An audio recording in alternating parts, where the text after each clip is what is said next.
Aquella tarde, mientras el sol se despedía lentamente en el horizonte, me encontraba luchando por mantener la concentración en el ensayo que debía entregar al día siguiente en la universidad. El tema era complejo y requería de un análisis profundo, pero mi mente no dejaba de divagar. Sinceramente, mi carrera no me apasionaba tanto como pensé en un principio, pero estaba atrapado en esta realidad y tenía que vivir con ella. Lo bueno es que ya solo me falta un año.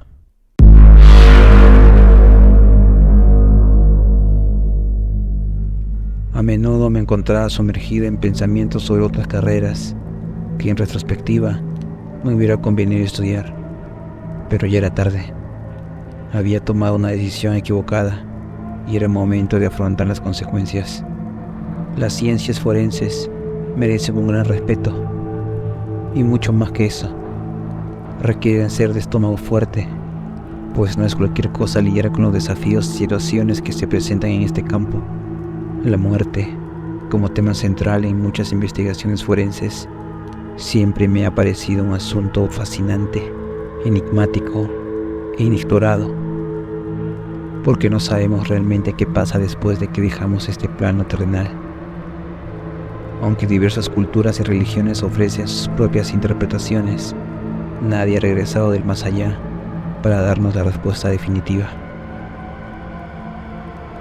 En momentos de introspección, a veces pensaba que la muerte sería como estar soñando, un estado en el que, dependiendo de tu comportamiento en vida, podrías encontrarte atrapado en una pesadilla interminable o disfrutar de un sueño reparador y lleno de felicidad.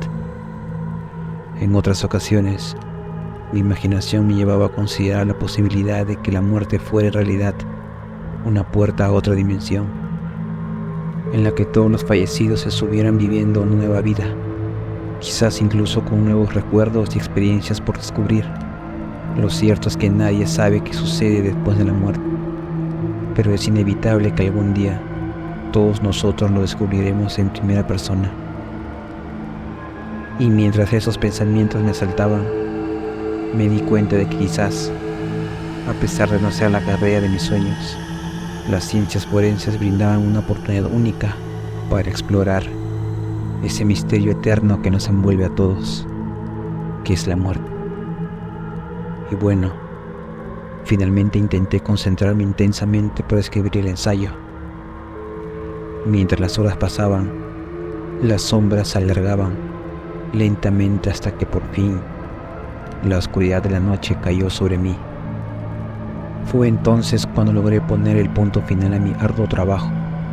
Mis ojos se sentían pesados, como si llevaran el peso de 1000 montañas, y mi mente estaba nublada por el agotamiento que me consumía. Decidí que era hora de rendirme al sueño y recuperar mis energías. Me levanté de mi escritorio, que estaba cubierto de papeles, libros y tazas de café, y me dirigí a mi habitación.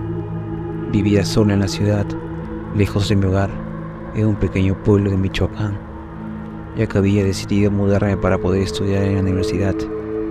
Esta decisión había sido difícil, pero necesaria para cumplir mis objetivos académicos y profesionales. La soledad, sin embargo, era una compañía incómoda y desgastante. A menudo extrañaba a mi hermano, con quien había compartido toda mi vida y con quien pasaba las noches jugando a videojuegos a altas horas de la noche. A pesar de la nostalgia y la tristeza, sabía que mi sacrificio valdría la pena en algún momento, cuando pudiera volver a casa con orgullo y mostrarles a todos los resultados de mi esfuerzo. En mi departamento, las noches eran especialmente difíciles. El miedo me acechaba en las sombras. Aunque nunca antes había sido una persona temerosa, la oscuridad parecía más profunda y amenazante cuando estaba solo, y las tardes adoptaban un sabor rancio, como si estuviera atrapado en una película de terror interminable. Esa noche, después de terminar el ensayo, me acosté en mi cama, sintiendo cómo las sábanas frías acariciaban mi piel cansada. Mis ojos se cerraron automáticamente, como si tuvieran vida propia, ansiosos por escapar del agotamiento. Sin embargo, en muchas ocasiones el cansancio extremo me llevaba a experimentar la parálisis del sueño, una aterradora condición en la que mi mente despertaba, pero mi cuerpo permanecía inmóvil, prisionero de mis peores pesadillas. Esas noches eran las más pesadas para mí, una tortura que me sumía en un abismo de miedo y desesperación. Pero esa noche esperaba que el sueño reparador pudiera abrazarme y alejarme de la oscuridad, pero no fue así. Unos minutos después de cerrar los ojos para intentar conciliar el sueño, comencé a sentir una presión abrumadora en mi cuerpo. Era una sensación inexplicable, como si alguien hubiera decidido posarse sobre mí, impidiéndome cualquier movimiento. Aterrorizado, intenté gritar, pero mi voz se ahogaba en mi garganta, como si estuviese siendo silenciada por algo totalmente desconocido. Mi mente comenzó a inundarse de imágenes grotescas y horribles, como si un torrente de pensamientos oscuros y retorcidos se hubiera apoderado de mi mente. Veía cuerpos en descomposición, escuchaba risas demoníacas y visiones perturbadoras me acosaban sin cesar, haciendo que mi terror se intensificara aún más. Con gran esfuerzo abrí los ojos lentamente y descubrí que no había nada frente a mí. Todo estaba oscuro y silencioso, como si la habitación se hubiera tragado toda la vida. Decidí tomar unas cuantas respiraciones profundas y tratar de calmarme, repitiendo mentalmente que todo aquello no era más que un episodio pasajero. Poco a poco, la opresión y el miedo fueron cediendo hasta que finalmente pude conciliar el sueño. La fatiga y el agotamiento terminaron por vencer al miedo, permitiéndome dormir en paz. A la mañana siguiente, me dirigí a la escuela sintiéndome exhausto pero aliviado. Para mi sorpresa, obtuve una calificación de 10 en el trabajo que me había costado demasiado. Después de la escuela, fui a ayudar a mi amigo Pablo, que trabajaba en una tienda de ropa para hombres. Él se había sentido mal aquel día, así que accedí a cubrirle en su turno de trabajo. No era mucho tiempo, solo unas horas, y además los dueños me ofrecieron comida en la tienda y luego me dieron las llaves y se fueron. Atendí a varios clientes sin problemas, pero cuando llegó la hora de cerrar, me dispuse a limpiar el suelo mientras escuchaba un programa de radio en el que un brujo aconsejaba a personas con mala suerte. Fue entonces cuando noté la presencia de una mariposa negra de tamaño gigantesco posada en el techo. Mi abuela, una mujer muy supersticiosa, siempre nos había advertido que las mariposas negras eran presagios de desgracias, anunciando la llegada de eventos desagradables e incluso de la muerte de alguien cercano. Aunque yo no era alguien que creyera en esas cosas, aquel recuerdo hizo que el miedo recorriera mi pecho, temiendo que algo malo pudiera ocurrir. Mientras me debatía entre el miedo y la incredulidad, la mariposa comenzó a volar por toda la tienda, como si quisiera asegurarse de que yo no ignorara su presencia. Para grabar la situación, la música que sonaba en el programa de radio parecía sincronizarse de alguna manera con el vuelo errático de la mariposa, aumentando la atmósfera de terror que se había apoderado del lugar. No podía evitar sentir que algo muy raro estaba ocurriendo, como algo malvado estuviera manipulando el entorno a su antojo. Con el corazón palpitando en mi pecho, decidí enfrentar mi miedo y tratar de atrapar o ahuyentar a la mariposa. Tomé una escoba y me armé de valor, pero cada vez que intentaba acercarme a ella, la mariposa esquivaba mis embestidas, como si estuviera burlándose de mí. Mientras la perseguía por la tienda, la música de la radio se volvía cada vez más tétrica, alimentando mi terror. Finalmente, después de una angustia persecución, logré atrapar a la mariposa negra entre las cerdas de la escoba y la arrojé violentamente fuera de la tienda. Sin embargo, en lugar de huir, la mariposa simplemente se posó en la ventana, como si me estuviera advirtiendo de que su presencia no era algo que pudiera evadir tan fácilmente. Cerré la tienda con prisa, asegurándome de cerrar con llaves todas las puertas, mientras la mariposa negra continuaba afuera. Aquella noche me costó conciliar el sueño, atormentado por las imágenes de la mariposa y el recuerdo de la opresión que había sentido la noche anterior. A pesar de mis intentos por ignorar esos eventos y convencerme de que eran simples coincidencias, no podía negar la sensación de que algo malo estaba por suceder. Al día siguiente le entregué las llaves a Pablo, pero opté por no mencionar el extraño episodio de la mariposa que había presenciado la noche anterior. Sabía que de hacerlo, Pablo seguramente se burlaría de mí, restándole importancia a lo que había vivido.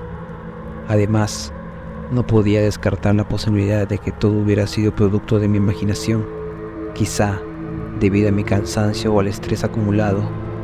Tal vez había exagerado todo y no tenía sentido preocuparse.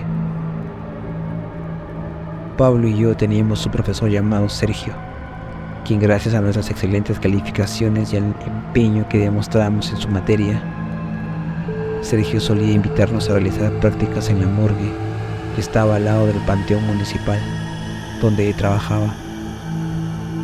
A nosotros nos interesaba mucho aprovechar esa oportunidad, ya que nos permitía adquirir más experiencia en nuestra área de estudio y por lo tanto mejorar nuestras habilidades. Así que cada vez que nos llamaba para pedirnos ayuda en la morgue, no dudábamos en acudir. Cabe mencionar que Pablo y otros compañeros de nuestra facultad y yo solíamos salir de fiesta juntos durante los primeros años de nuestra formación académica.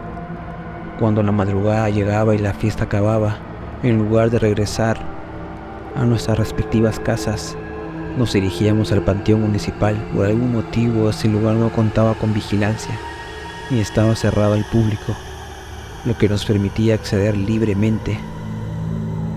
Nos encantaba la idea de ponernos a prueba y asustarnos recorriendo los lúgubres pasillos del panteón, compartiendo historias de terror y desafiándonos a enfrentar nuestros miedos.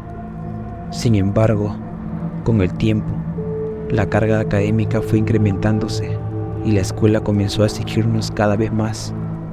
Los exámenes, las investigaciones, los proyectos y demás actividades relacionadas con nuestra formación empezaron a ocupar gran parte de nuestro tiempo libre.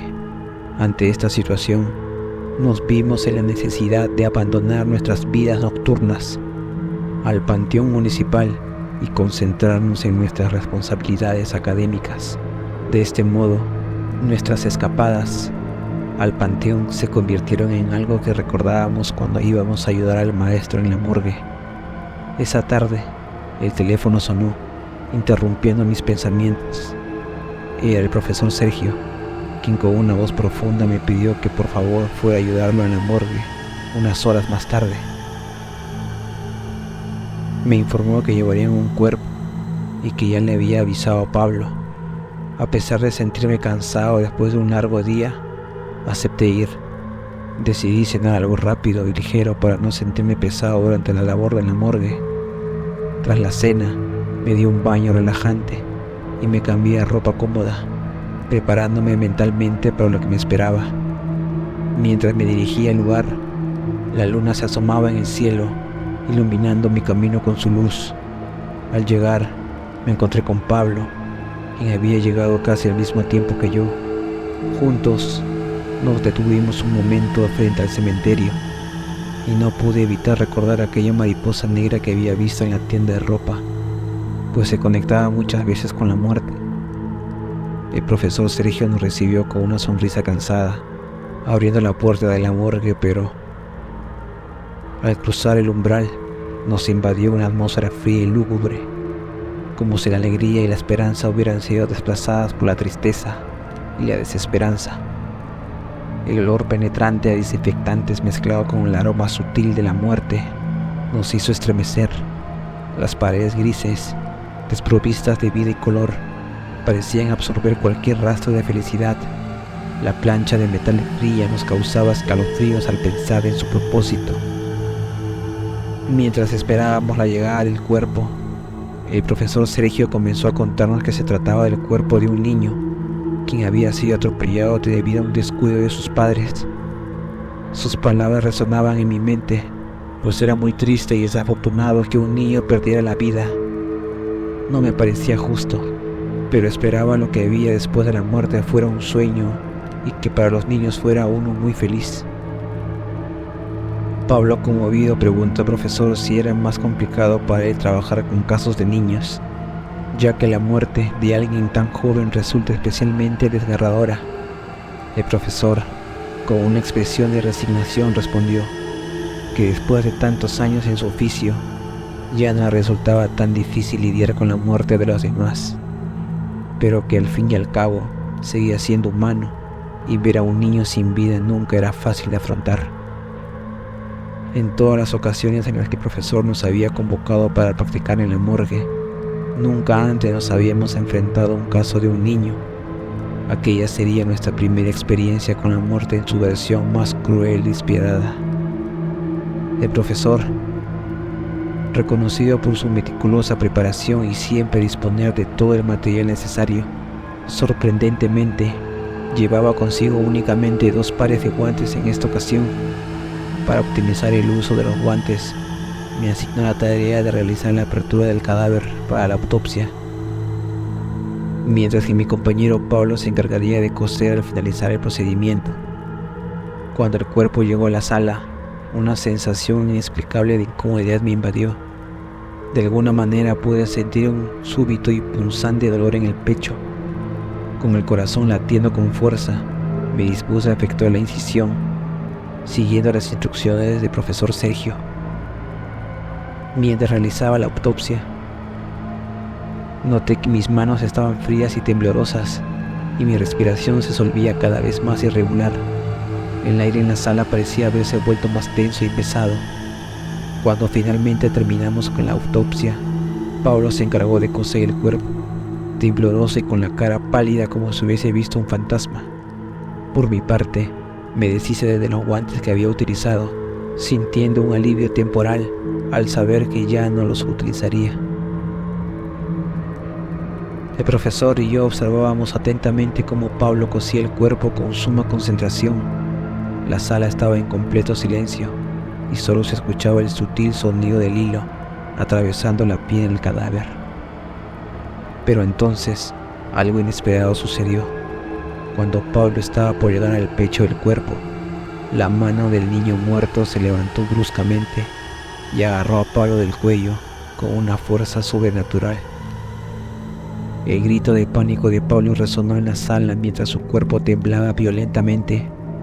A pesar de que el profesor intentó tranquilizarlo, explicando que se trataba de un espasmo cadavérico, los ojos desorbitados y el rostro pálido de Pablo evidenciaban que aquellas palabras no le proporcionaban ningún consuelo.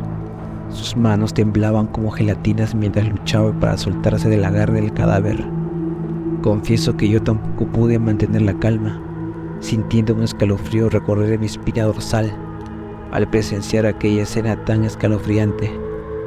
A pesar de que en clase nos habían advertido sobre la posibilidad de que ocurrieran espasmos cadavéricos, nunca imaginé que sería tan aterrador verlo en persona, y mucho menos experimentar la sensación de que un ser sin vida te tomara del cuello. El profesor, consciente del miedo y la angustia que embargaba a Pablo en la sala, decidió intervenir de inmediato para liberarlo de aquel agarre. Con suma delicadeza y la experiencia adquirida a lo largo de los años, logró desprender la mano del cadáver del cuello de Pablo. El ambiente en la sala se volvió aún más espeso y sofocante, mientras el profesor realizaba esa tarea, como si el aire mismo estuviera cargado de miedo. Una vez liberado, Pablo cayó de rodillas al suelo. Estaba llorando del puro terror. El profesor rápidamente lo ayudó a levantarse y lo llevó a un rincón de la sala para que pudiera recuperarse. Pero le explicó que debía continuar cosiendo el cuerpo, pues era el único que tenía guantes. Pero Pablo negó con la cabeza. El profesor intentó tranquilizar a Pablo, explicándole que esas cosas solían suceder. Así que después de unos minutos, Pablo se armó de valor y se levantó para continuar su tarea, a pesar de que le costó mucho concentrarse debido a sus temblorosas y la tensión que sentía en su cuerpo. Estaba a punto de terminar cuando algo aún más escalofriante ocurrió. Una mariposa enorme y negra, idéntica a la que había visto en la tienda de ropa, comenzó a volar alrededor del cadáver, agravando el miedo de Pablo. A pesar de ello, reunió toda su valentía y siguió cosiendo hasta terminar. Al ver esa aterradora mariposa, mi corazón se aceleró y el escalofrío recorrió mi cuerpo, pues por alguna extraña razón presentía que era la misma mariposa que había visto antes. El profesor, dándose cuenta de nuestra inquietud, intentó espantar a la mariposa. Finalmente la hizo alejarse, pero la mariposa se posó en el techo como si estuviera vigilándonos desde las sombras.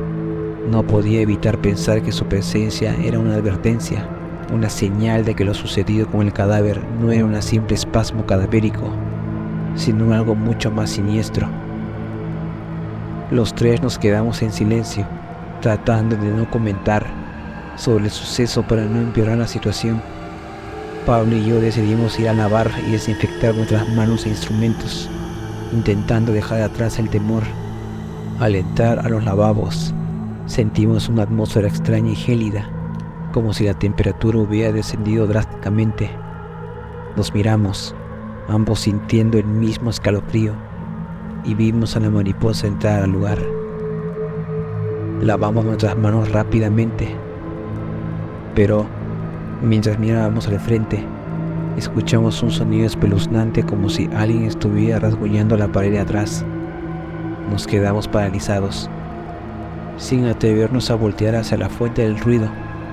En el instante en el que el sonido cesó, nos armamos de valor y giramos hacia la pared. Lo que vimos nos dejó sin aliento. Escrito en la pared había una frase que decía: "Ayúdenme, hace mucho frío aquí". Y antes de tener oportunidad de reaccionar, volteamos hacia la puerta donde una voz inquietante y siniestra, pero de alguien muy joven, decía nuestros nombres, en un susurro escalofriante que nos dejaba la piel de gallina. La voz profunda y lúgubre parecía provenir del más allá, del espacio entre el mundo de los vivos y el de los muertos. La voz era la del mismo niño al que habíamos realizado la autopsia unos minutos antes, con la piel blanca, la ropa deshecha por el accidente. Sus ojos estaban llenos de lágrimas y parecía que estaba temblando de frío. Mi corazón comenzó a latir a 1000 por segundo. El sudor frío bajaba por mi frente y sentía que estaba a punto de desmayarme. No pude evitar gritar y Pablo reaccionó igual. El profesor fue a ver qué sucedía y al vernos en ese estado trató de hacernos reaccionar y nos preguntó qué había sucedido. Le comentamos lo que habíamos visto. Le señalamos la pared, pero las letras habían desaparecido y el niño también. Nos dijo que nos fuéramos de ahí y nos llevó a cada uno a nuestras casas. En el camino nos comentó que a veces esas cosas pasaban, pues los muertos a veces no comprenden que ya se han ido, y que quizá el niño sentía frío y miedo por estar en el más allá. Yo agregué que tal vez cuando sus padres hicieran su velación y entierro de su cuerpo, el niño podría descansar en paz. A pesar del miedo que sentía en esos momentos, cuando llegué a casa sentí un profundo sentimiento de tristeza, pues no creía justo que un niño se fuera a un lugar frío y solo, y entendí por qué buscaba nuestra ayuda. También comprendí la advertencia de la mariposa negra. Esa noche, cuando estaba cepillando mis dientes, volví a escuchar la voz del niño pidiendo ayuda, pero esa vez más lejos, y no lo vi de nuevo. Pedí por su alma y porque pudiera descansar en paz después de que lo velara.